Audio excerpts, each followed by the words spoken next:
Welcome back tonight. The Dossin Great Lakes Museum on Belle Isle will host the annual Lost Mariners Remembrance Program. It takes place on the anniversary of the sinking of the Edmund Fitzgerald in Lake Superior.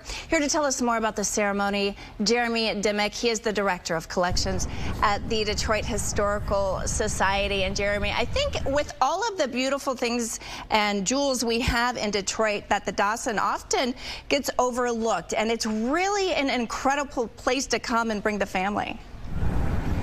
Yeah, it really is. I agree. And, there's a lot here for everybody, for the entire family. And, especially on November 10th, where we have our annual Lost Mariners Remembrance Program. Let's talk about that for people. So we know what happened on that fateful day, but for people, maybe some of the younger generations, tell us about what happened on November 10th. Yeah, certainly. So on November 10th, 1975, what was at least the biggest ship on the Great Lakes, the Edmund Fitzgerald, was carrying iron ore from Superior, Wisconsin, right up there by Duluth, to Detroit to be turned into steel, and it didn't make it. It hit really heavy weather. It ran into 100-mile-an-hour winds, whiteout snow conditions, and 35-foot waves somewhere near Whitefish Point, which is almost to the Soo Locks in Lake Superior. And it didn't make it. It went down, and all 29 of the crew and the captain were lost at sea.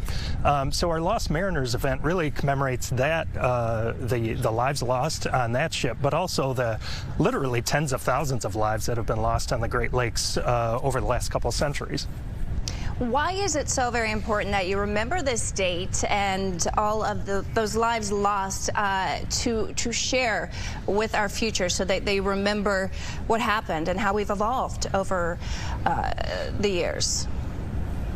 Yeah, certainly, and it's definitely worth remembering because, I mean, while the ship and kind of the weather and all the mystery surrounding shipwrecks really gets all the attention and the publicity, you have to remember that these were regular people.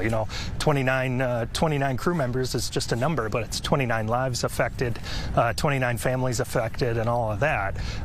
So it's really important to remember the people at the center of these tragedies, even though shipwreck and shipwreck history have kind of become a cottage industry.